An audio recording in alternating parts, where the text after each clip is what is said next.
Olá pessoal, tudo bom?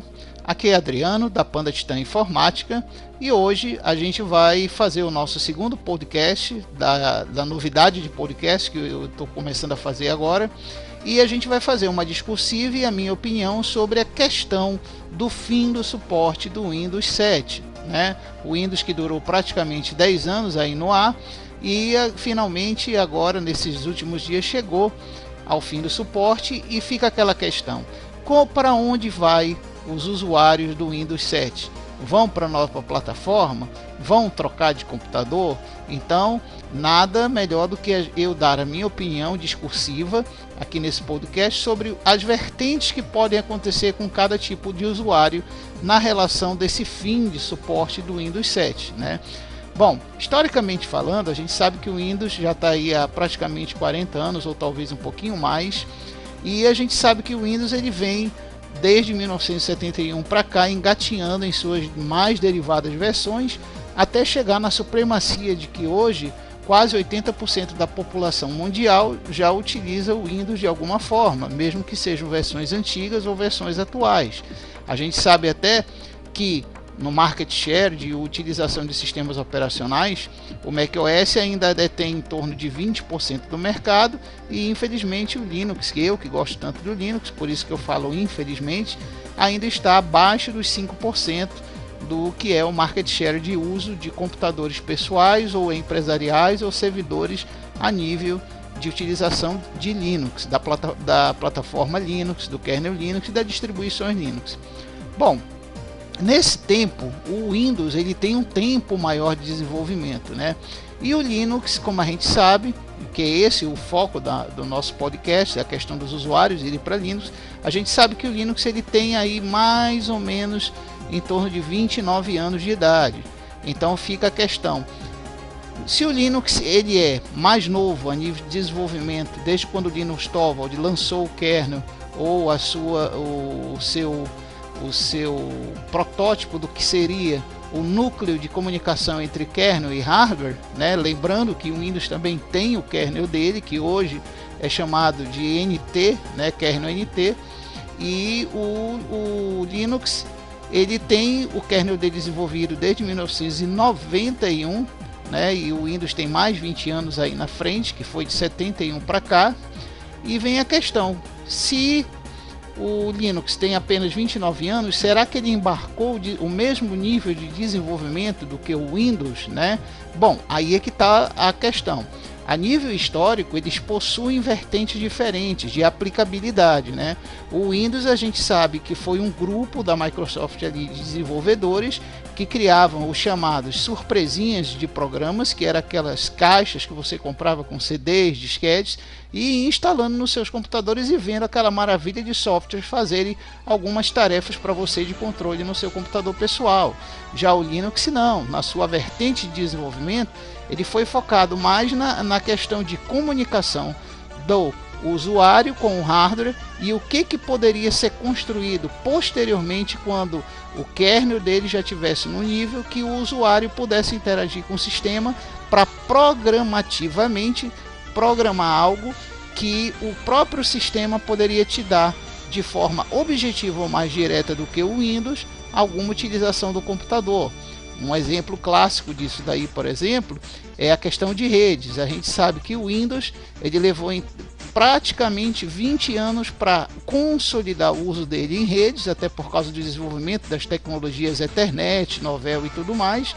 Então ele levou 20 anos para consolidar isso, e o Linux teve a facilidade de entrar numa era onde as redes já estavam bem mais consolidadas, e as pessoas que desenvolviam alguma coisa em cima do kernel do Linux já podiam desenvolver algo focado diretamente para redes. Só que alguma coisa no Linux ficou retardada durante os primeiros 3 a 4 anos, e lá pelo 5º e 6º ano que surgiram as primeiras DEs gráficos, os primeiros GUI gráficos, os primeiros ambientes gráficos para Linux, a vertente do Linux, que a curva de desenvolvimento começou a subir mais, né?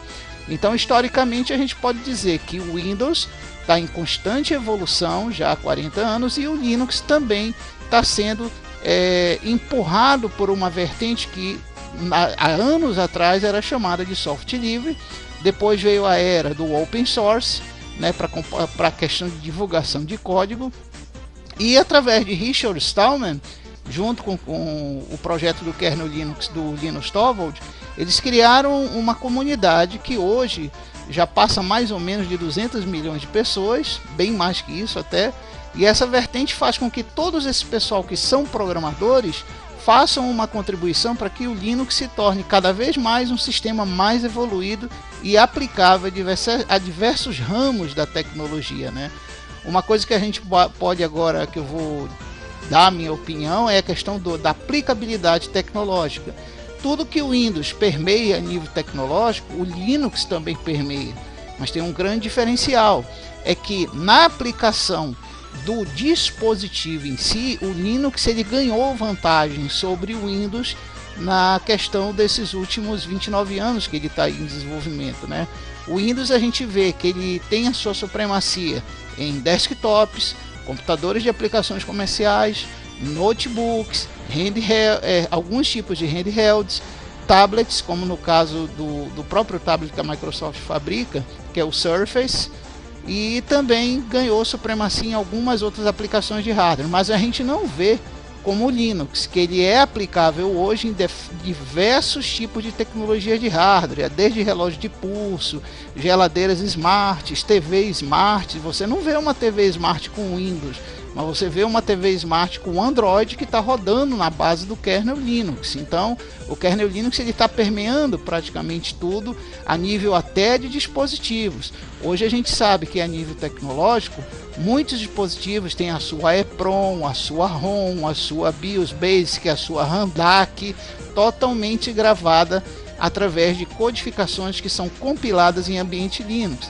A gente sabe que até a questão do cinema também hoje já permeia o mundo Linux. O Blender, que é uma das aplicações que foi desenvolvida para Linux há mais ou menos 23 anos atrás, hoje é uma coisa altamente conceituada e utilizada pela maioria dos cineastas para pós-produções de efeitos visuais de filmes de cinema ou propriamente de filmes de animações. Então a gente vê que o Linux, até nesse tipo de mídia e na diversidade de mídia, ele permeia muito mais do que o Windows. É claro que existem os designers, existem aqueles editores de vídeo que são destinados ao Windows e tem muito bom recurso, mas existe uma vertente também na indústria de animação gráfica que volta também ao Linux. Então a gente sabe que no nível de espalhamento global tecnológico, o Linux hoje ele está ganhando um pouco mais do Windows. O que é que o Windows ganha hoje em relação ao Linux?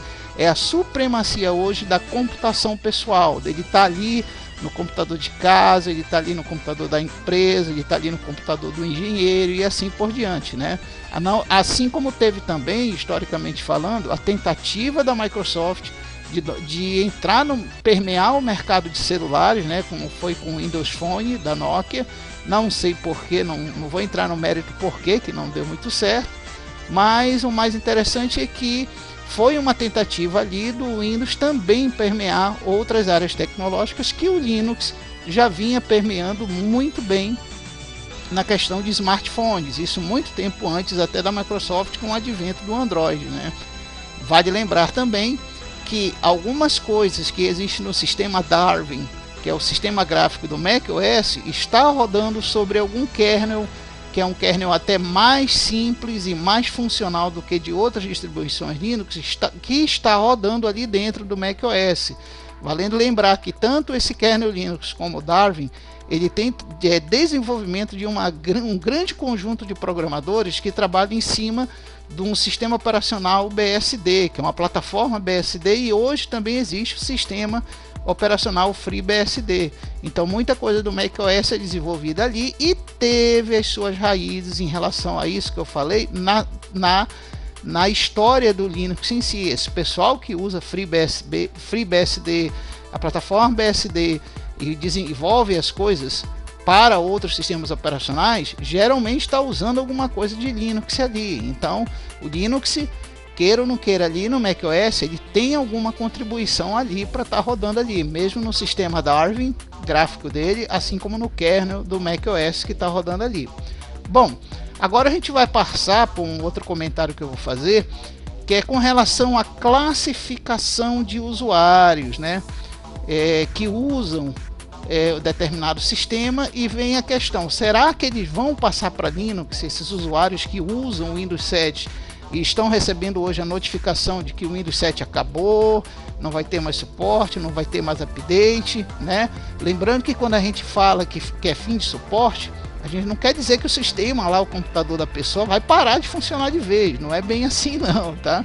O que acontece é que as futuras atualizações para o sistema não vão mais haver, pelo menos de forma assim corriqueira, né? Pode haver uma correçãozinha de um software que não seja da Microsoft, mas que ainda rode dentro do Windows 7. E lembrando que as adaptabilidades de ambiente tecnológico ou sub-ecossistemas ecossistema dentro do Windows 7, como o Net Framework e similares, como o Visual C++, estes não vão ter mais bibliotecas atualizadas e nem patches e nem corretivos mais para o Windows 7. Então significa que os novos programas, os novos navegadores, digamos, o novo AutoCAD, o novo Photoshop que vai vir aí para frente, ele já não vai mais ter os componentes atualizados dentro do Windows 7 para poder rodar, para poder a pessoa atualizar o seu programinha ali que ela tanto usa e poder rodar no Windows 7, tá? Então esse é alguns dos empecilhos que vão acontecer. Não só somente isso, mas tem a questão de certificação de servidores, acesso de servidores via web, acesso CLL, acesso CSS e tudo mais, né? Até para quem desenvolve para web já vai ter que desenvolver pensando na utilização do novo Windows e não mais do Windows 7. Então vai ter muita coisa da web que não vai mais abrir de forma alguma no Windows 7 daqui a alguns meses, né? Então o cara vai ficar, se correr o bicho pega, se ficar o bicho come, né? Ele vai ter que ou partir para uma outra operacionalidade do computador, um outro sistema operacional, ou vai ter que arrumar um outro computador com o Windows mais novo. E aí é que vem a questão: quais dos tipos de usuários é que vão fazer isso, né? Quais deles vão fazer isso? Então vamos discutir aqui, que eu coloquei deixa eu ver, 3, 4, 5, 6, 7, 8, 9, 10, 11, 12 tipos de usuários, para a gente fazer eu fazer um comentário aqui para vocês sobre quais as possibilidades desses usuários irem ou não para o Linux, ou a vertente deles para trocar ou não de computador ou sistema operacional, ok? Então vamos falar do primeiro, vamos falar do usuário científico, tá? O usuário científico é aquele usuário que usa o computador para projeto científico, né? Ele pode ser um bioquímico, um físico, um engenheiro estrutural, um engenheiro de materiais e assim por diante, né? Ele trabalha lá para criar tecnologias. Não estou falando na questão de software, mas ele está criando tecnologias usando o computador para fazer vertentes para as outras áreas, como a área industrial, química, de materiais, atômica ou qualquer outra coisa do tipo, né? Bom, esse cara aí, qual é a questão da possibilidade dele ir ou não para o Linux? Vem a primeira questão. Se ele já é um cientista há muito tempo, já está pelo menos aí na área de ciência catedrática pelo menos 20 anos no mínimo, a gente sabe que como o Linux tem apenas 29 anos, a gente vai ver que ele veio de uma era em que o Linux não tinha muita aplicabilidade para as áreas de química, bioquímica, ciência atômica e assim por diante. Então o que vai acontecer com esse tipo de vertente de usuário? Ele vai ver que sempre no mundo Windows, já que tem um tempo a mais dos 29 anos, sempre vai ter uma aplicação que ele vai poder rodar ali no Windows 7 dele, entendeu? Já que essas áreas científicas, eu vou dar um exemplo como no caso da química. A química ela segue regras específicas, regras físicas, regras de fusão atômica, de ligações de átomos e tudo mais, né? Reagentes. Então, esse tipo de preceito científico, geralmente ele já é enquadrado em regras fixas. E você vai encontrar muito software, muita documentação para Windows desses softwares que usam essas regras fixas. Eu digo para muita gente assim: se você fosse um programador para Windows, você programa para Windows, o que seria mais fácil você programar? Um atlas do corpo humano ou um atlas sobre tudo que já foi descoberto no espaço? Lógico que do corpo humano. Por quê? Porque ele conseguiria, em pelo menos um ano, botar um programa científico ali no Windows, que ele conseguiria fazer toda a pesquisa, toda a combinação bioquímica do corpo humano e tudo em relação às partes do corpo humano. Agora já seria muito mais difícil se fosse do ponto de vista astronômico ou cosmológico, porque não iria envolver só a área da ciência cosmológica, mas iria envolver também a questão matemática envolvida sobre elementais do universo, como microcosmo, gravidade, reflexão, velocidade da luz, né? As questões de reações atômicas de raio gamas e tudo mais. Então seria muito mais complexo, né? Então o científico, ele vai pegar o que existe mais para trás, aqueles softwares mais antigos que talvez tenham vindo de uma época antes do Windows 7, e ele vai fazer esses softwares rodarem no Windows 7 com a maior normalidade do mundo, mesmo que esteja sem suporte, né? Agora, a não ser que ele seja o tipo de científico que ele já tem um computador moderno e ele o computador já suporta a nova versão do Windows, que é o Windows 10, ou então a versão do Windows 8.1, que muita gente considera a versão do Windows 8.1 uma das melhores versões, e ele vai conseguir os softwares mais atualizados para essa vertente científica e instalar nesses Windows e continuar utilizando. Mas não porque ele não tem interesse de aprender Linux ou usar o sistema Linux. É porque da época que ele veio, não existia facilidade de se encontrar esse tipo de aplicação bem desenvolvida e destinada ao mundo Linux. Então ele já pensa assim, bom, se eu nunca encontrei no Linux, por que eu vou teimar em usar o Linux? Hoje talvez até exista já esse tipo de aplicações. Por exemplo, na questão de astronomia, zoroastria, já existe muitas aplicações muito boas, bem desenvolvidas para Linux.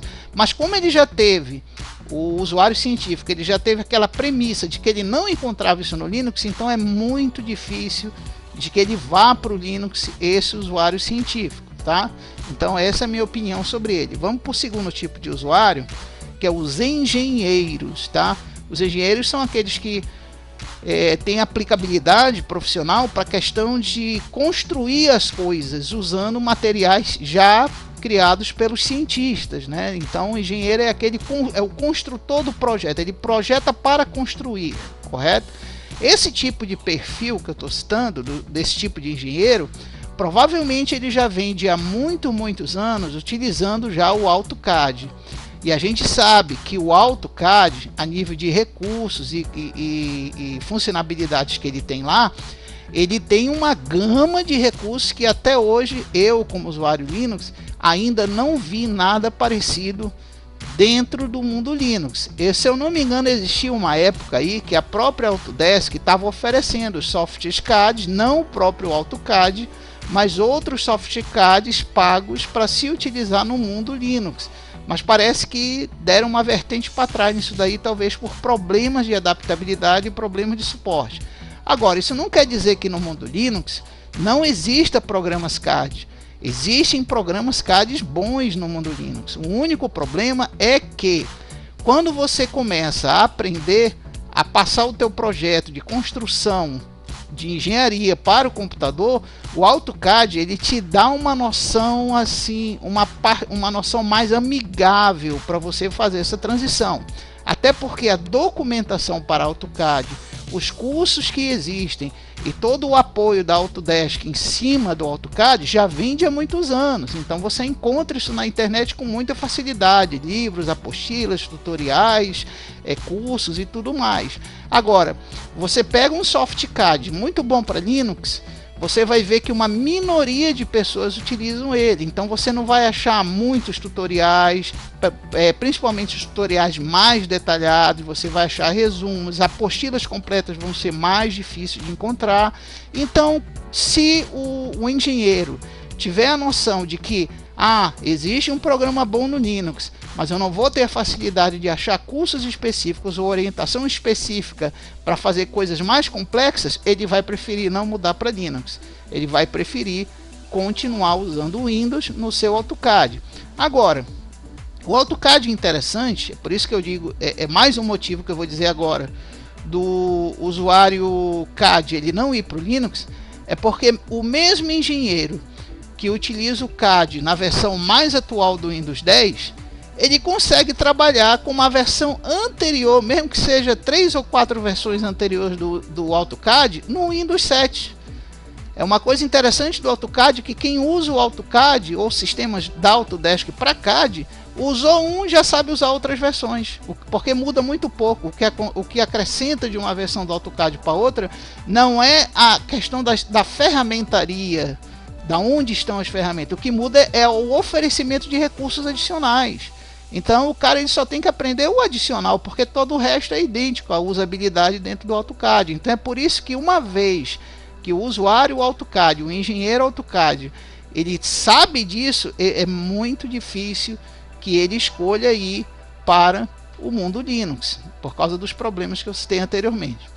Bom, então vamos para o terceiro tipo, o catedrático, aquele que está lá trabalhando na universidade, dentro dos preceitos de ensino da universidade, né? Aquele que está lá dentro da administração, da reitoria, está dentro pode até ser o próprio professor educacional ali na frente com os alunos, né? O problema desse pessoal que está lá na universidade é que muita gente sabe que isso já foi até amplamente discutido nos grupos de Telegram que eu faço parte, nos grupos de WhatsApp e tudo, é que o mundo catedrático ele visa mais a normatização em cima de uma coisa que todo mundo conhece do mundo Windows, que é o Microsoft Office, né?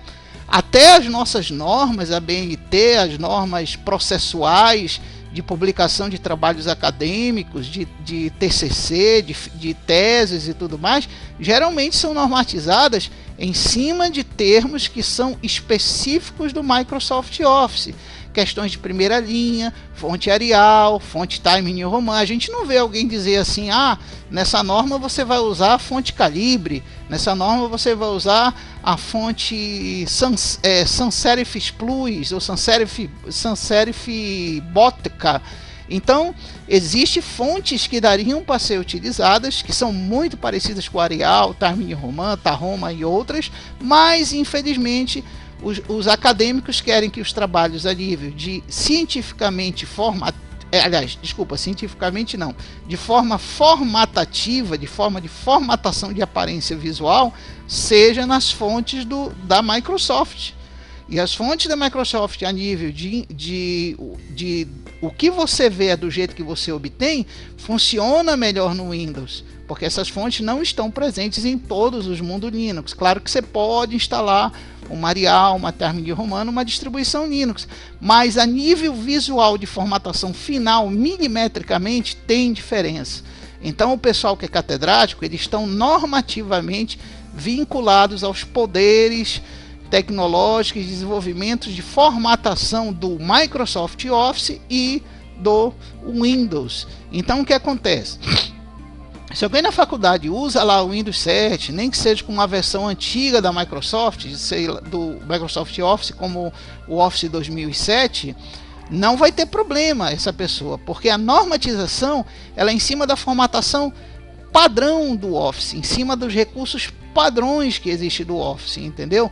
Aí vem a pergunta, mas existem as mesmas funções que dá para fazer a mesma coisa de formatação no LibreOffice, no FreeOffice ou em outros softwares do mundo Linux, mas a questão não é essa, não é o recurso, é a questão de que o professor acadêmico, a reitoria acadêmica e tudo mais, ela vai querer que tu faça no aplicativo.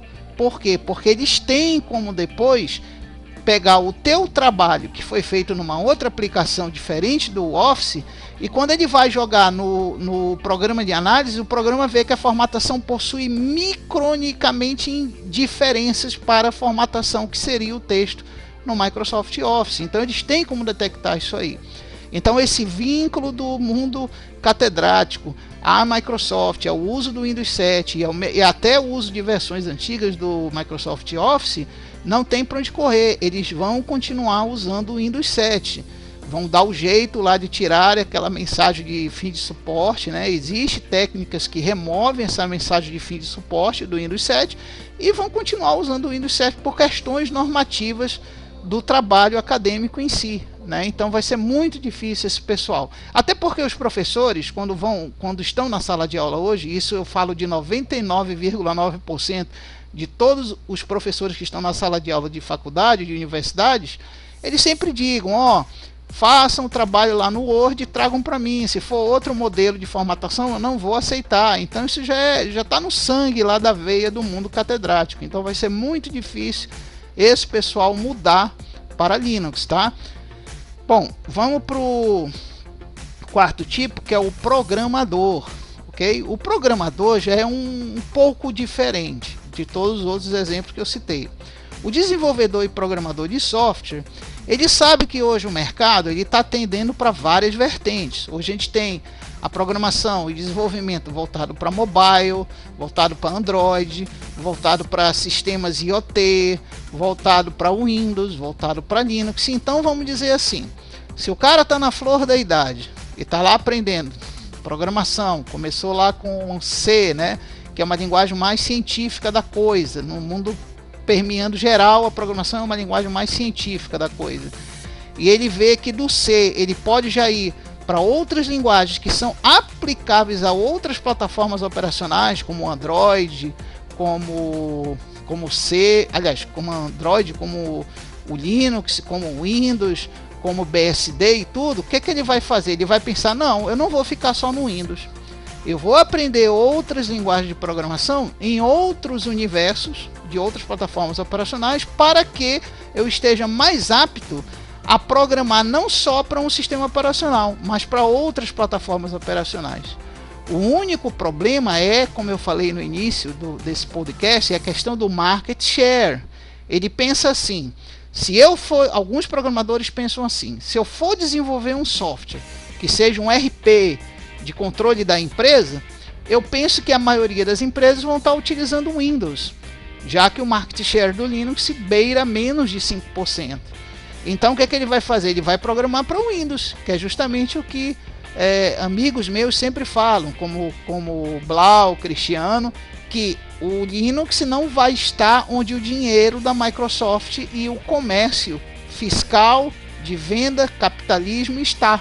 Entendeu? É mais difícil do Linux. Por quê? Porque quando a pessoa vai programar para Linux, ela tem duas escolhas. Ou ela programa no âmbito comercial, que ela vai ter direito sobre o software dele, é uma das 4 grandes regras do software livre do mundo Linux, é essa, que você pode criar um software e determinar se aquele software vai ter liberdade de código ou não, ou se você quer reter a propriedade dele. Isso sem problema, você pode reter a propriedade, só que aí você está indo contra vertentes que já vem há mais de 20 anos aí sobre a questão do software livre. E isso não é muito bem visto por alguns que são um pouco mais, vamos dizer assim, desculpa eu não ter a palavra melhor, mas um pouco mais xiitas em relação a essa questão do software livre. Então, às vezes o programador pensa, eu não vou programar para Linux porque eu sei que a maioria do mundo Linux, o pessoal que gosta mesmo de Linux, gosta de software livre, ideologias livres, que o código seja totalmente aberto, não tenha nada de escravizar proprietariamente o código. Então, alguns programadores vão evitar isso daí. Eles vão pensar mais na questão capitalista, na questão comercial da coisa e na questão, como eu falei antes, do market share. Então o programador ele vai em primeira instância, quando ele já estiver saindo lá da universidade, já montando seu startup e tudo a nível de desenvolvimento, de criação de software, ele vai aplicar comercialmente logo para o Windows, com a vertente para o Windows. Agora, isso não quer dizer que ele não esteja aberto ou apto ao interesse de programar também para o mundo Linux. Pode muito bem ele lá na empresa dele chegar um cliente e dizer assim, eu pago lá um projeto de 20 mil, 30 mil, 50 mil reais, mas eu quero que vocês criem um software específico, um RP, um RD para minha empresa que usa Linux, servidor Linux, estações Linux. Beleza, ele vai aceitar fazer o software por um projeto que seja pago, mas ele vai fazer lá para o mundo Linux. Agora, pode existir aquele programador que vai querer fazer de coração, criar um software, eu vou criar um software para o mundo Linux que faz mais ou menos a coisa que aquele software do mundo Windows faz. Isso já existe, e muito. A gente vê que existem softwares até para Windows, para Linux, que são muito similares, software para Linux que são muito similares a software Windows. Não são exatamente iguais, mas são similares. Podem até serem substituídos na questão de aplicabilidade e resultado final. Então existem esse tipo de programadores, que eles querem criar um benefício à cultura do software livre, à cultura do software livre, à cultura do mundo do Linux em si, e cria lá gratuitamente e deixa o código aberto para quem quiser melhorar ou contribuir para a melhoria do código. Mas é aquela questão, são poucos, tá? Poucos. Não quero dizer que os programadores que usavam o Windows 7 e o Windows 7 acabou o suporte, eu vou agora mudar para o Linux, porque o Linux dá para me programar a mesma coisa do Windows 7. Não, não é essa a ideia. Se algum programador tentar fazer isso, ele programava lá em Visual Studio, programava lá em C Sharp, usava as bibliotecas do C Sharp, do Microsoft Visual C++, lá no mundo do visuais de programação e IDEs do mundo Windows. Quando ele for para Linux, ele vai ter um impacto muito grande. Porque a questão de código continua, mas a questão de manipular o ambiente e as IDEs vai mudar um pouquinho, tá? Eu vou dar um exemplo do Pascal. Quem é programador científico, geralmente Pascal é uma linguagem mais científica da coisa, assim como C. Então, geralmente o programador Pascal que programa no Visual Studio lá em Pascal, se ele for para o Lazarus do Linux, que o Lazarus é o ambiente Pascal, um dos melhores ambientes Pascal para Linux, ele vai sentir uma dificuldade muito grande, já que o Lazarus é completamente diferente o modo de programar lá do que para o Windows. Então é por isso que eu digo, o programador do Windows 7, ele vai fazer o possível para ele trocar a máquina dele para que ele programe ainda mais no Windows 10, né? Mas para ele mudar para Linux, só se for, como eu falei anteriormente aí um pouco atrás no áudio, só se for por uma questão de filosofia, para ele mudar o sentido de que o software dele não só atende o Windows, mas também atende o Linux, né? Então vamos passar para o próximo tipo, que é o músico, né?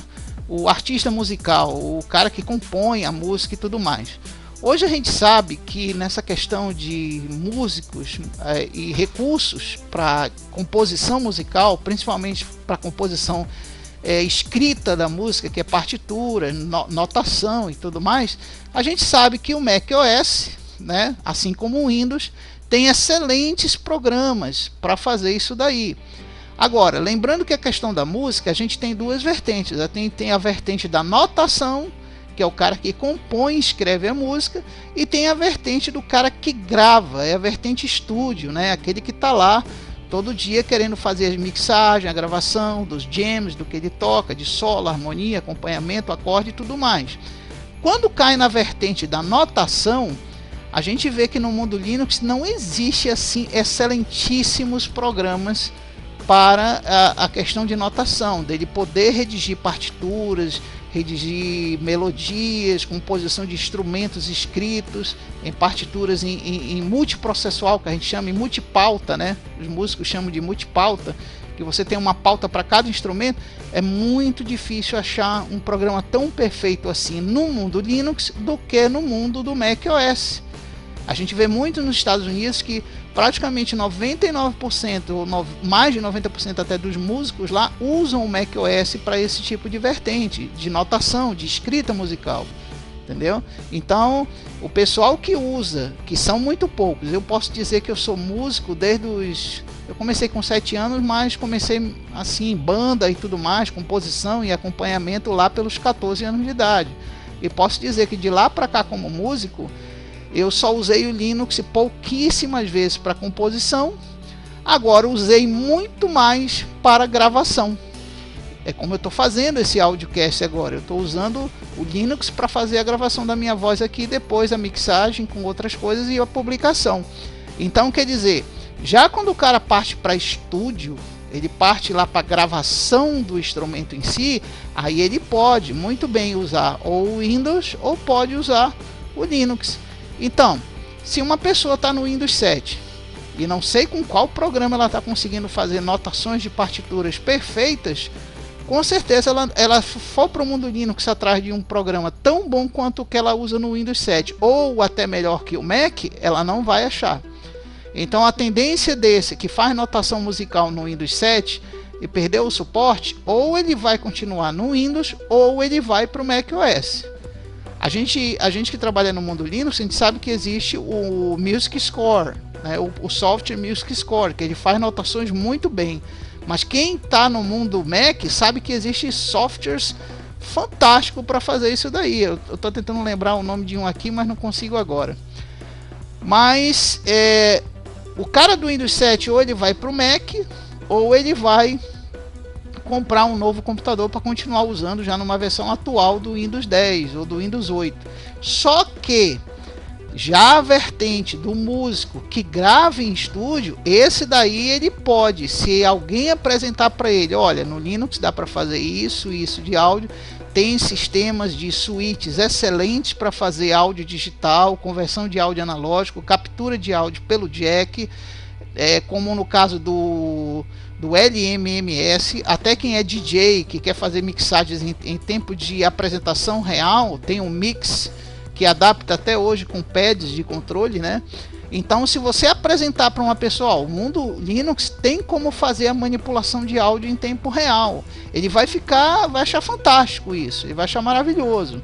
Então, existe a possibilidade desse que usava o Windows 7 para gravação e notação, a gravação musical digital em tempo real, esse tem a possibilidade sim de vir para o mundo Linux, porque o mundo Linux a nível de áudio digital ele não deixa, praticamente, se ele deixa a desejar alguma coisa, talvez que seja 1 ou 2%, mas 98% ali vai estar fiel à recursividade, à qualidade de áudio e ao resultado final de trabalho que ele teria em gravação em tempo real digital. Isso no mundo Linux. Então, resumindo, o usuário músico, o notista, aquele que faz composição, vai ser muito difícil ele vir para o mundo Linux.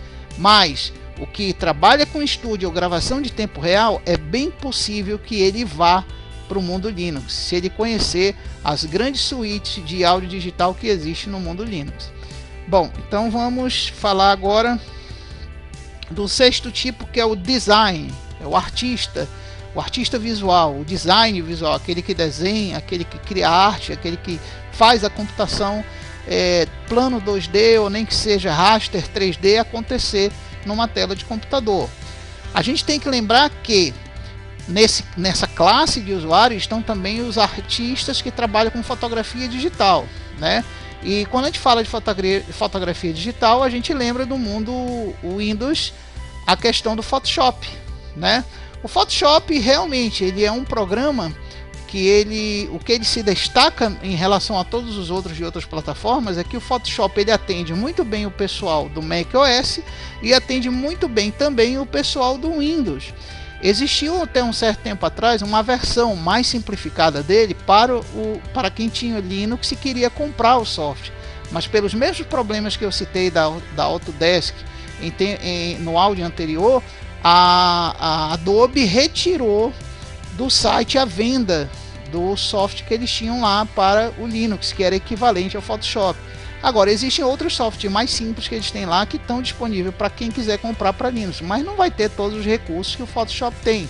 O Photoshop se destaca porque ele, de todos os softwares que existem no mercado, é o que absorve as tecnologias mais recentes de filtros, mais recentes de composição, mais recentes de ferramentarias, de coisas gráficas que você pode fazer em fotos ou em desenhos, entendeu? Então a gente pode dizer assim, não existe software com recursos, filtros e tudo mais e ferramentaria mais atualizada do que o Photoshop, e isso se você estiver usando, lógico, a versão mais recente do Photoshop. Mas aí é que cai o problema.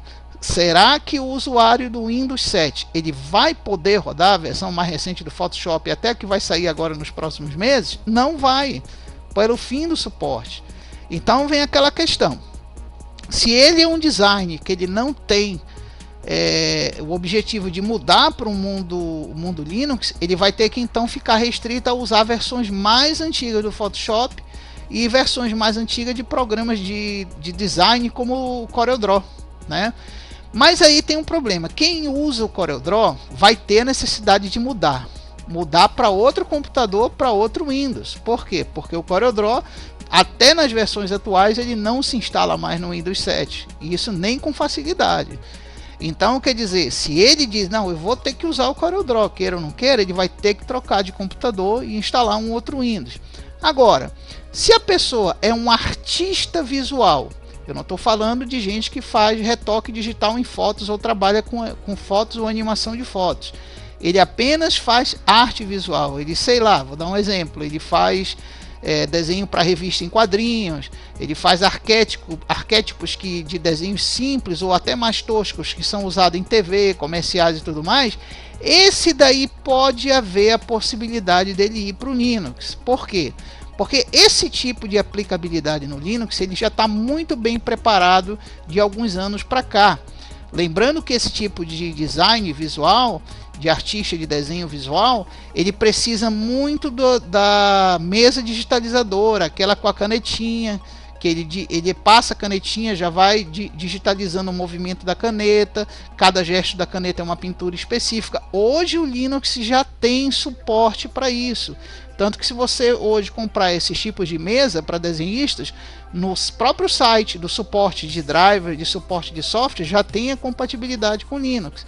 Então esse artista visual do computador, ele tem a possibilidade, se ele tiver a oportunidade, eu usava o Windows 7, acabou o suporte, eu estou chateado, mas eu quero ver se eu consigo fazer a mesma coisa no mundo Linux. Ele vai ver, se alguém apresentar para ele que aquela mesa de desenho, digitalizadora, ele consegue fazer a mesma coisa nos softwares que hoje estão em versões bem desenvolvidas, como o Inkscape, o Pinta e vários outros softwares de desenho e de retoque, como no caso do GIMP, ele vai ver que, opa, aqui tem a possibilidade de eu fazer algo.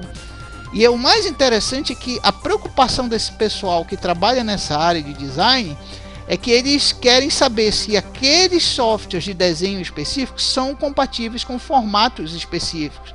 Hoje a gente vê, eu estava até no grupo do Telegram falando sobre o formato WebP, né, que é um novo formato de imagem de web, o WebP. E a gente viu que já existem 2 ou 3 softwares no Linux que já são compatíveis a nível de desenho e fotografia com esse tipo de imagem, o WebP. Então o pessoal que trabalha com Linux já sabe que de há muito tempo para cá, os formatos naturais, livres e não livres de imagens que existem para o mundo Linux já estão disponíveis no Linux. Então o editor de imagem, aquele que faz o desenho e tudo, ele não vai sentir dificuldade de exportar, de gravar o seu arquivo num formato específico que ele goste. A única coisa que faltará para esse que perdeu o suporte do Windows 7 e mudar para Linux é alguém chegar com a máquina ali, com a mesa de desenho e mostrar, dá para fazer a mesma coisa no Linux. Ele vê que dá para produzir o mesmo trabalho, então existe a possibilidade sim dele ir para o mundo Linux, tá? Agora, o cara, como eu falei antes, o cara que é da fotografia digital, né, e do mix fotográfico digital, esse aí vai ser mais difícil, porque a gente sabe que no mundo Linux existem muitos programas bons a nível de fotografia digital, como no caso do Krita, como no caso do GIMP, mas eles não possuem aquela ferramentaria e todos os filtros mais atuais de forma mais acessível e mais programativa do que é no Photoshop. E como eu falei antes, o cara que está usando uma versão mais para trás um pouco do Photoshop, lá no Windows 7, ele ainda vai continuar produzindo a mesma qualidade de trabalho, mesmo com o Windows 7 lá dando o fim do suporte dele. Ele ainda vai conseguir rodar a versão um pouco mais antiga do Photoshop dele e produzir o trabalho dele, tá? Então, como eu falei, o design do desenho ele pode ir para Linux, mas o design de fotografia digital Photoshop, esse vai ter um pouco mais de dificuldade de mudar para o mundo Linux. Bom, vamos falar agora de um que é muito interessante, que é o administrador de redes ou quem trabalha em IoT, né? Nessa área de IoT, de segurança, forensica IoT, questão de pentest e tudo mais. Bom, vamos falar o seguinte, a gente sabe muito bem que hoje, a nível de internet, principalmente quando a gente fala de hospedagem de tudo que existe na nuvem, tudo que está na nuvem, nos servidores, a gente sabe muito bem que estão em servidores de rede. servidores DNS, servidores de web host, servidores de webmail e tudo mais. E a gente sabe que o Linux, quem conhece tecnologia, a história dessas plataformas, a gente sabe que o Linux, quando chegou lá pelos 10 anos já de vida de projeto, ou 8 anos que seja, ele já começou uma certa aplicabilidade muito boa para que alguns softwares que eram dedicados a servimento de servidores de redes para Windows também fossem para o Linux. Foi o caso do Apache. Quem voltar aí 30 anos sabe que o Apache estava começando a ser amplamente utilizado no mundo Windows. E de uma hora para outra ele passou a ser utilizado também no mundo Linux. E o Apache, a gente sabe que ele já provém muitos serviços bons que eram utilizados em servidores antigos, né? Então o que acontece? Então todos esses softwares antigos que vieram para o mundo Linux, o que aconteceu? Eles tiveram uma aplicabilidade em que algumas distribuições começaram a ser voltadas para servidores, como aconteceu no mundo Red Hat, que veio surgir praticamente, se consolidar 8 anos depois da criação do kernel Linux, se consolidou a empresa Red Hat e ela começou a vender um dos melhores servidores que existiam para Linux, né? E alguns web hosts, alguns servidores de empresas, de dados, de arquivo de banco de dados começaram a migrar para o Red Hat. E paralelamente veio o Debian, que começou a ter suas aplicabilidades para servidores e não só como servidores, mas gerenciamento de disposição de bibliotecas de um local de outro para o mundo, que o que a gente chama hoje de repositórios, né? E assim por diante. Então a gente sabe que hoje o market share de computação pessoal e de gente que está usando nos seus computadores Linux é menos de 5%. Mas a gente sabe que quando a gente passa para servidores, a gente já tem um alcance muito maior que isso hoje no mundo Linux. Então vamos entender essa posição.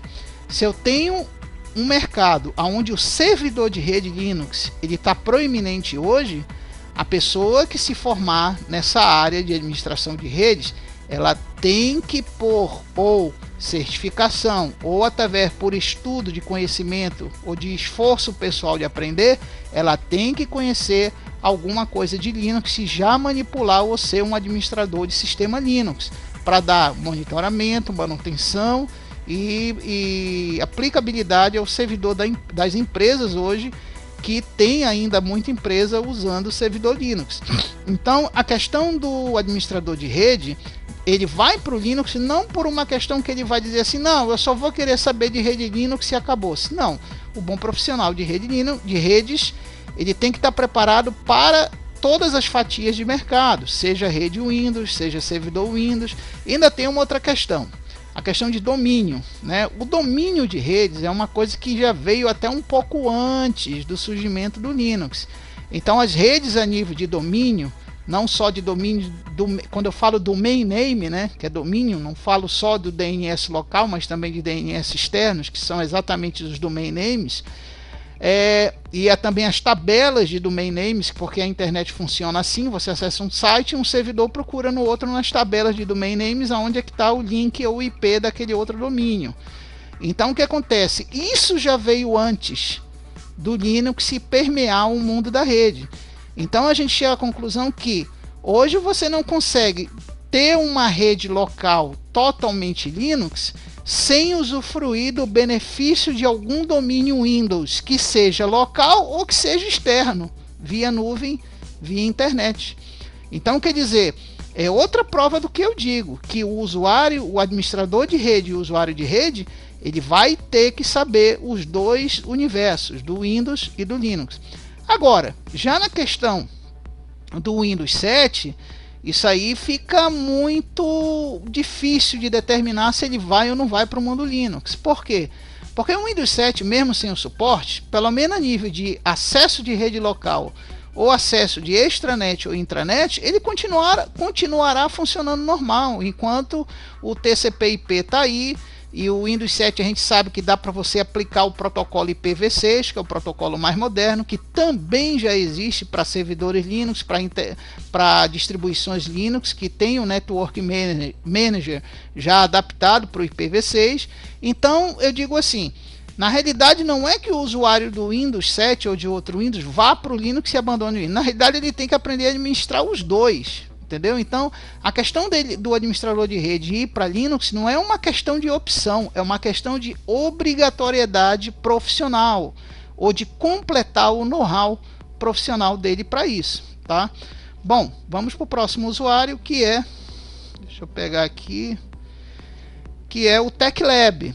O que é um TechLab? É uma palavra que foi inventada recentemente, de um ano para cá, mas eu acho que pouca gente conhece. O TechLab é aquele técnico que é o famoso conserta tudo, né?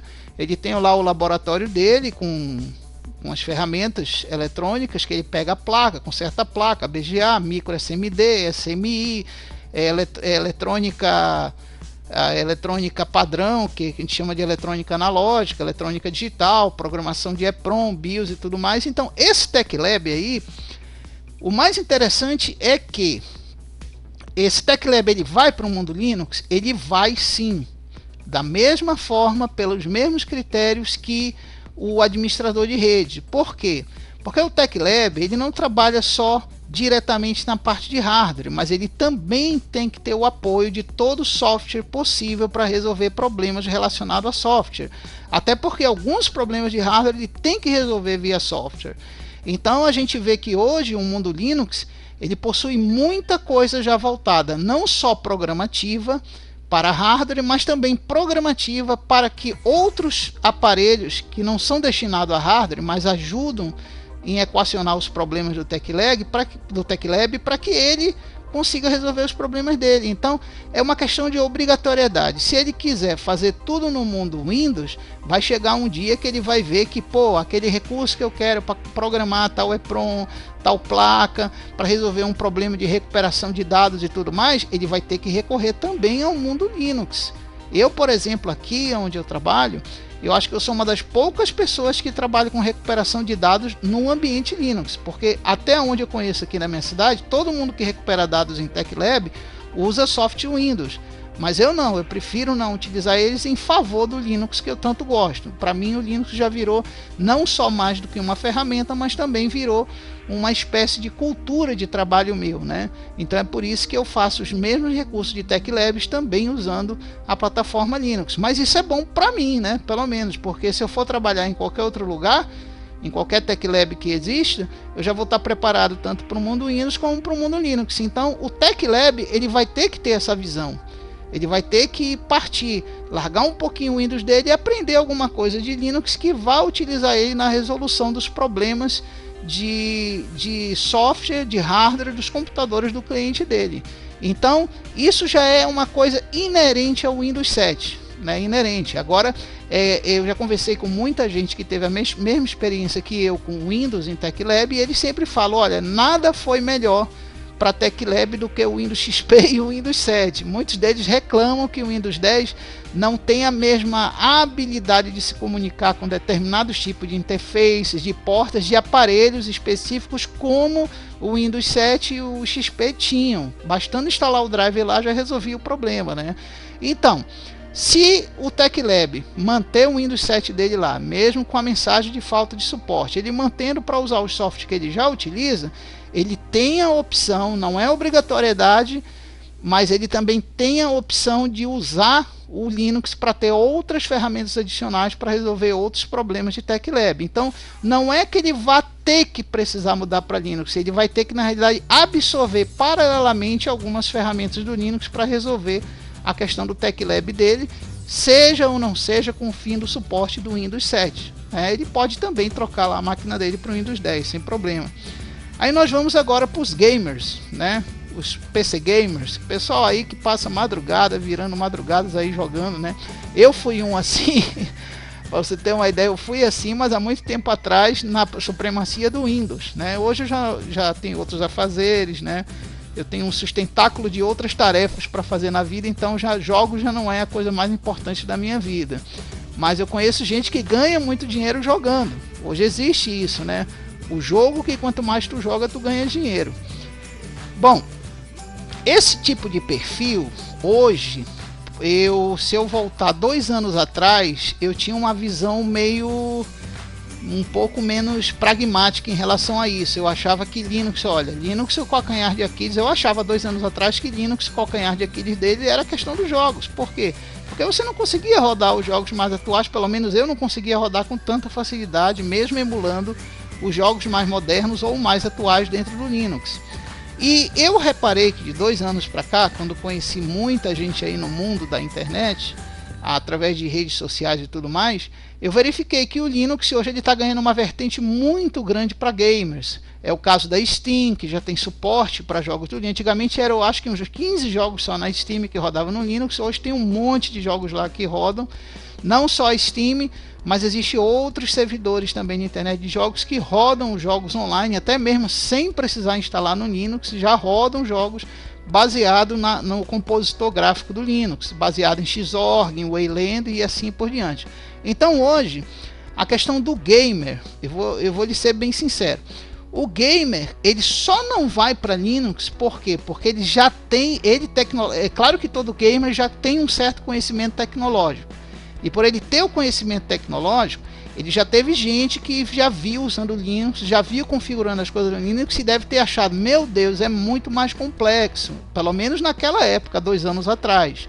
E ele deve ter pensado, eu vou continuar no Windows pelo motivo de que eu instalo mais fácil, adapto as coisas mais fácil com o driver, instalo logo o driver já reconhece a placa de vídeo, beleza, eu instalo o jogo e acabou, se já estou jogando. Ou instalo o Steam lá e já estou jogando.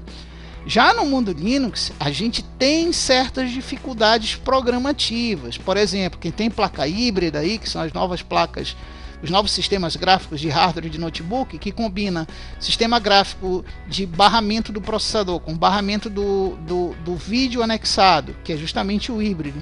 Você tem 2 sistemas de vídeo ali, hoje o pessoal já sente dificuldade de fazer um jogo rodar mais do que perfeito em cima desses recursos híbridos.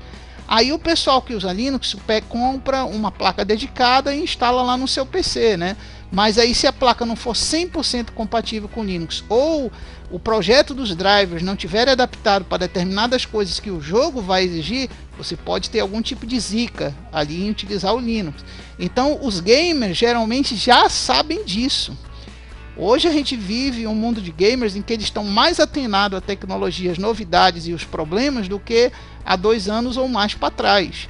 Então o gamer só vai mudar para Linux, aquele gamer que jogava no Windows 7 ou no Windows 8 e está com fim de suporte aí do Windows 8 próximo e do Windows 7 terminado, ele só vai ir para o Linux se ele disser assim, não, agora eu vou mudar de plataforma porque eu quero aprender, eu quero aumentar minha curva de aprendizagem, eu quero aprender a configurar as coisas no Linux, eu quero aprender a rodar também no Linux, entendeu? Porque até então ele vai saber que funciona, que há muitos anos atrás não rodava com facilidade e hoje já roda com facilidade. Mas aí é aquela questão, se ele não quer ter muita dor de cabeça, ele vai preferir ficar lá no Windows do que ir para o mundo gamers do Linux, né? Mas eu, por experiência pessoal e por alguns amigos meus, como o Cristiano, que é uma pessoa que me deu uma visão muito boa sobre essa questão de gamers para Linux, e é um dos caras hoje que mais conhece a questão da cultura gamers para Linux. Cristiano tá de parabéns aí, tá? Ele já me mostrou que é possível sim você rodar de 70% a 80% de quase todos os jogos no mundo Linux, porque existem já os emuladores muito mais avançados e mais fáceis de utilizar, como o Lutrix, o Play on Linux e assim vai, sem falar da Steam, que já está praticamente adaptada, 100% adaptada para o mundo Linux. Então, hoje, o usuário de Windows que é gamer, ele tem a possibilidade sim de jogar um bom jogo lá no Linux, mas a única coisa que pode impedir dele ir é a questão dele achar muito complexo configurar as coisas no Linux. Vamos para o próximo tipo de usuário, que é o jurídico, certo? É aquele usuário que ele é advogado, é juiz e tudo mais. A gente sabe que a nível de computação pessoal, todo mundo aí que trabalha na área de advocacia sabe que precisa de 3 coisas primordiais ali na computação pessoal de um advogado, de uma pessoa jurídica, juiz, ou seja lá o que for no computador pessoal dele. Ele precisa de acesso ao certificado digital, ele precisa de um bom navegador que seja compatível com o serviço que ele vai utilizar na web para a questão de consulta processual e de emissão processual, e ele vai precisar de um bom editor de texto ou de uma suite Office que faça ele ter acesso à documentação de forma mais fácil. Veja bem, no mundo Linux, as duas outras coisas, sem ser a primeira da certificação digital, as duas outras coisas já existe a possibilidade de um usuário jurídico trabalhar numa boa. Hoje o Firefox e o Google Chrome no Linux conseguem fazer adaptação por plugin ou por determinados tipos de serviços web que nem mais estão usando Java a nível jurídico, nem estão usando mais Java, e através de um plugin chamado WebSigner, hoje você consegue pelo Mozilla e o Firefox usar esses serviços jurídicos com WebSigner. Mas o problema recai na primeira coisa que eu falei, no primeiro item, que é a questão da certificação digital. Hoje a gente sabe que existem empresas que desenvolvem alguns pacotes programados de DEB, RPM, para você fazer alguma adaptação para o teu Linux poder rodar certificados digitais, os tokens digitais. Mas o problema é que isso é como muitos amigos meus, como até o Blau, que talvez esteja ouvindo o áudio, fica aí o meu alô, meu aperto de mão para o Blau. E a questão de que esse tipo de desenvolvimento de certificado digital, ele é voltado para onde o dinheiro está, que é justamente o mundo capitalista do Windows. Então, quer dizer, uma empresa, ela não se interessa em criar um pacote programável, DEB ou RPM, ou um pacote que seja de um repositório específico para que qualquer distribuição Linux possa instalar ali via repositório e ter o acesso a qualquer token digital. Isso não existe no mundo Linux. Por interesses comerciais, não existe. Então, quer dizer, geralmente, para você fazer um token digital, ele rodar numa distribuição Linux e dali ele passar para o serviço do web, do site que tu está acessando, através de um segundo plugin que tu tem que adaptar, para que o próprio servidor do site do serviço jurídico web ele consiga autenticar o certificado e fazer tudo se apresentar ali sem usar o Java no mundo Linux, ou usando Java, que já é muito difícil porque a maioria dos navegadores Linux não rodam mais Java, aí vai ser um problema. Vai ser um problema não só para o cara que tenta adaptar no Linux, mas também para o advogado ou o juiz que vai tentar usar isso no Linux. Então eu vejo assim, no caso do computador pessoal desse pessoal jurídico, é bem melhor que eles continuem no mundo Windows, porque ali é uma forma mais direta e mais fácil, não só de configurar esse tipo de aplicação jurídica, como os plugins, o token digital e tudo mais, e eles terem acesso mais compatível a esses servidores extranet, onde eles vão ter o acesso a essa documentação jurídica. Agora, lembrando bem de uma coisa, que os servidores desses tribunais, dos fóruns e tudo mais, a maioria deles hoje já estão migrando para Linux. Tá? Aqui na minha cidade, por exemplo, aqui no Amazonas, em Manaus, se eu fosse voltar 5 anos atrás, os servidores dos tribunais aqui não eram Linux, então não tinha nem como autenticar por um plugin no navegador que estivesse rodando numa plataforma Linux. Hoje a gente já consegue fazer isso, mas desde que o certificado seja A1. Todo mundo que trabalha com Linux sabe que um certificado A1 é muito mais vantajoso, porque você mete o arquivo do certificado lá no navegador de internet, e ele estando lá armazenado no navegador de internet, ele já faz a transação com o certificado interno sem precisar de um token digital externo, que é aí que está o grande problema, a adaptabilidade desse token digital externo. Até o nosso amigo DioLinux, uma vez, ele chegou ao ponto de dar um desafio para alguns amigos dele de criar um computador onde qualquer tipo de acesso de token digital externo para qualquer site fosse possível. Parece que dos amigos dele ali, poucos conseguiram fazer uma coisa um pouco melhor, mas teve alguns lá que desistiram. Então, para você ver como é complexo esse negócio de token digital externo no mundo Linux. Já o A1 não, é mais fácil de manipular, até mesmo para servidores. Então, esse pessoal jurídico, poucos vão ir para Linux, muito poucos mesmo. Talvez só os que vão é aquele que tem um certo conhecimento tecnológico, está usando o Windows 7 numa versão já esticada, datada, num computador antigo datado, e já está cansado da lentidão do computador, sabe que o computador não presta, já recebeu o aviso de notificação que o Windows 7 vai acabar, e já acabou, e ele não tem outra meio, não pode comprar um outro computador, que eu acho muito difícil, que a maioria dos advogados tem dinheiro. Então, se ele não puder comprar outro computador, ele vai ter que achar alguém que vá enfrentar a árdua tarefa, né, de configurar tudo digitalmente de token digital dele, já que os advogados, a maioria, usam token digital externos, configurar tudo no Linux para ele poder acessar o servidor do tribunal dele que ele trabalha lá. Então, somente se for essa situação. Se for outro cenário, com certeza ele não vai para Linux, tá? Bom, agora vamos falar do educacional, né? Do profissional educacional, aquele que está na escola pública, aquele que faz parte de projetos educacionais do governo. Eu não estou falando já do catedrático, não estou falando daquele que está lá dentro da universidade, que está nos cursos da faculdade, não. Eu estou falando daquele que é empregado de um sistema governamental para ensino pedagógico, nem que seja primário ou secundário, né? Ou ensino médio, que seja. Esse tipo de gente geralmente já teve uma certa experiência com Linux, porque a gente sabe que no Brasil existiu o Linux educacional, existiram versões alteradas desse Linux educacional que foram redistribuídos em todo o Brasil para vários estados, escolas municipais, escolas estaduais, com computadores que vinham com Linux educacional já no computador. E todo mundo que já lidou com Linux sabe que a versão brasileira do Linux educacional é uma porcaria. Eu posso falar de boca aberta e de causa nobres. É porcaria. Então, muitos desses professores que tiveram essa experiência ficaram, de uma certa forma, que eu posso dizer, traumatizados com o mundo Linux. Eles tiveram uma visão de que Linux não presta, porque aquele sistema lá é uma bosta, não dá para fazer nada que eu quero e tal, né? Mas não é bem assim.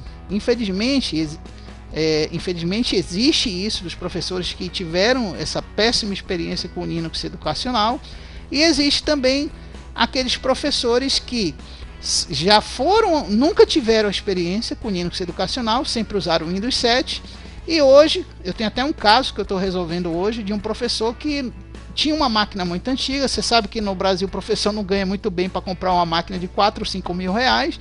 Então ele está com uma máquina um pouco antiga, mas ele diz, não, eu quero preservar a máquina. Apesar do Windows 7 estar com fim de suporte, eu vou precisar acessar a internet ainda, alguns sites da SEDUC, da Secretaria de Educação, para dar baixa em pagela, baixa de notação de alunos. E se o meu Windows 7 já tiver sem suporte, talvez eu nem consiga mais acessar esse site direito. Então eu digo, no teu caso, que não teve, para esse professor que eu estou trabalhando com ele, não teve o trauma do Linux educacional, você pode muito bem aprender a instalar uma distro bem facinho de utilizar, que seja bem amigável ao usuário iniciante, e ali tu vai instalando o teu conteúdo de aplicativos educacionais. Por quê? Porque os softwares educacionais para Linux hoje estão num avanço muito alto. Você encontra todo tipo de software educacional. E existem distribuições educacionais que são muito melhores do que o próprio Linux educacional brasileiro, do que a própria distro brasileira. É o caso do... Deixa eu lembrar aqui, o Endless OS, né? O Endless OS ele é um sistema operacional que, se você tiver uma máquina mediana e você instalar ele lá, que são 10 GB de instalação dele, aliás não, ele é 9 GB, mas você instalado ele vai consumir ali mais ou menos uns 26 GB. E esse consumo de 26 GB já te traz um mundo de coisas, bibliotecas, enciclopédias, um monte de coisa, programas matemáticos, programas de ensino de línguas, até de vários idiomas tem lá para você aprender. É um Linux educacional perfeito, completo, o Endless OS. Qualquer professor de ensino fundamental ou de ensino médio que vê o conteúdo do Endless OS, com certeza ele vai se apaixonar e vai ter uma outra visão do Linux. Então a gente chega à seguinte conclusão: quem vai do professor educacional, quem vai para o Linux? Somente aquele que tem um Windows 7 lá rodando com os programas educacionais dele, mas pela falta de suporte que vai ter, já com o fim do Windows 7, ele não sabe que vai perder algum acesso à internet, ele vai perder alguma coisa nos próximos meses. Então ele pode ter a curiosidade de ter alguém como eu, por exemplo, de uma pessoa que trabalhe nessa amplitude de divulgar o Linux, chegar para ele com o computador, com o Endless OS, e mostrar, vou te mostrar aqui agora um sistema operacional que tem tudo o que tu precisa para educar desde uma criança até um jovem de 12 anos de idade ou de 14 anos de idade. Então, quando ele vê aquilo, ele vai ter uma outra visão do que é. Mas aí vai ter gente que vai dizer aqui do que eu estou falando. Ah, mas aí tem a questão do Word, do Excel, da adaptabilidade de formatação e tudo mais. Bom, mas esse problema, veja bem, esse problema do Word e do Excel, ele é voltado mais para a área catedrática universitária, não na área de formação inicial. A área de formação inicial tem professor aí trabalhando com papel e caneta. Não importa essas questões de formatação aí, tanta para ele. Ele quer saber do conteúdo que o aluno está aprendendo e o resultado do aprendizado do aluno. Então, essas questões de formatação e tudo mais, ele pode empregar a nível de ensino, no ensino médio, o aluno saber formatar, fazer um trabalho acadêmico bem feito, organizado, mas essa organização não depende de normas de formatação tão rígidas quanto é no mundo acadêmico universitário, entendeu? Então, esse professor de escola pública ou estadual, ele tem sim, se ele não tiver a possibilidade de comprar um computador de 4, 5 mil reais, já com Windows 10, mas ele tem a possibilidade de ainda reaproveitar aquele computador dele, instalando o Windows OS ou outra distro Linux voltado a essa área educacional, desde que não seja, como eu falei ainda agora, o Linux brasileiro educacional, que é uma porcaria. Bom, e vamos então agora para o nosso último usuário, que esse eu acho que vai ser a maioria das pessoas que vão mudar para o Linux. É o chamado internauta viciado. O que é o internauta viciado? É aquela pessoa que quando pega o computador só tem uma finalidade para o computador: rede social, Instagram, Facebook, sei lá, conversar com alguém do outro lado da internet, jogar um joguinho besta online. É o cara que só faz tudo pela internet. Por incrível até que pareça, ele até vai editar documentos lá no Google Docs, documentos online, não vai nem usar editor de texto, suíte de edição de texto, nem nada. Esse tipo de usuário, se ele tem um computador com Windows 7, que ele já fazia tudo isso, só usava para a internet e mais nada, ele já está mais do que preparado para ir para o mundo Linux. Por quê? Porque hoje a gente sabe que tem distribuições que estão tão completas e tão baseadas no acesso à internet, que se você apenas instalar a distribuição, já está tudo lá para o cara. Tem lá 2, 3 navegadores, comunicadores de chat, já está tudo lá para ele. Então é só uma questão de alguém sentar do lado dele e dizer: ó, tudo que tu fazia nesse Windows 7 que morreu, dá para tu fazer aqui nesse também, abrir o navegador e acessar qualquer página de internet. Qual a vantagem? Já no Windows 7 dele, que morreu, ele vai daqui a alguns meses já perder acesso à maioria dos sites. Já aquele lá que está com o Windows rodando, ele já vai ter acesso completo a esses sites durante 5 anos ou mais, se ele estiver atualizando a distribuição dele. Então é bem provável que esse viciado em internet, esse aí realmente passe para o mundo Linux. Por quê? Porque ele vai ver que não vai ter diferença. O navegador é o mesmo, ele vai ver que os sites vão abrir da mesma forma, a facilidade dele clicar num menu de global do sistema, ou chamar com Alt F2 uma opção global dele, escrever o nome da aplicação, ele já abrir diretamente a aplicação que se comunica com a internet, ele vai ver que é uma mão na roda. Então ele não vai ter praticamente nenhum grande trauma em mudar para o mundo Linux, né? Bom, eu espero então, pessoal, que eu tenha aí dado uma perspectiva para vocês de cada perfil assim generalizado de usuário que pode ou não pode ir para o mundo Linux, com esse grande advento aí que é o fim e a morte do suporte do Windows 7. Lembrando que fim de suporte de um sistema Microsoft é bem diferente de fim de suporte de um sistema Linux. Não quer dizer, por exemplo, que o suporte do Windows 7, quando termina, você não vai mais poder acessar a máquina e usar a máquina. Você vai continuar usando a máquina normalmente. Só que o problema vai ser maior por questões de segurança e de você poder acessar a internet normalmente e de você poder ter os softwares mais atualizados. Você não vai ter mais isso com o fim de suporte, como eu falei antes, bem antes no áudio. Já no caso de um fim de suporte de uma distribuição Linux, é diferente. Na realidade, você não vai mais receber atualizações preemptivas do sistema e corretivas. Você vai ainda estar utilizando aqueles softwares que estão lá instalados, funcionando bacana, mas você não vai ter mais correções para aquele software. Mas não quer dizer que tu vai deixar de usar aquela distribuição. Agora é claro que dependendo da aplicabilidade, não só como o Windows como o Linux, se você não tiver atualização de alguma coisa específica, alguma coisa, não é que não vai deixar de funcionar, mas você não vai conseguir realizar trabalhos com características atuais e atualizadas de determinados resultados específicos. Então, no Linux é mais fácil resolver isso. Por quê? Porque o Linux, como tem uma certa gratuidade em todas as distribuições, e a maioria dos softwares são regimentados não vou dizer que é uma palavra muito forte, mas são ligados à filosofia e ao aspecto, não só filosofia, mas ao aspecto do que é o movimento do software livre e da comunidade Linux em relação ao software livre.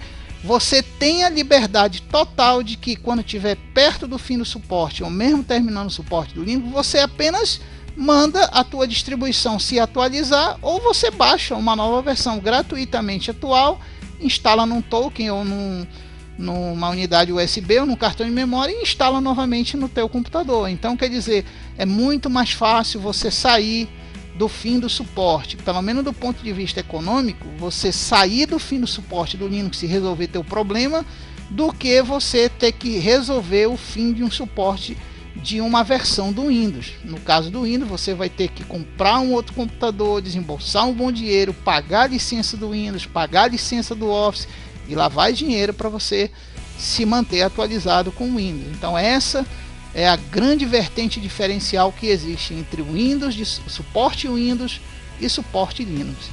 Então peço desculpas aí pela delonga do áudio, e a gente vamos ficar no aguardo aí de mais um podcast, que é o terceiro da série que eu estou fazendo aí, tá, pessoal? Fica um forte abraço para todo mundo aí, um grande abraço para o Cristiano, um grande parceiro aí na comunidade Linux, que está unificando a comunidade Linux de uma maneira exemplar que nunca ninguém viu. Fica um abraço para o Leandro aí, que é um grande companheiro nessa área também de suporte Linux, o cara que manja um monte de Linux. Um forte abraço a todo mundo que ama Linux, que está aí já trabalhando na área e entende realmente o valor do Linux, tá? Um forte abraço e até mais, pessoal.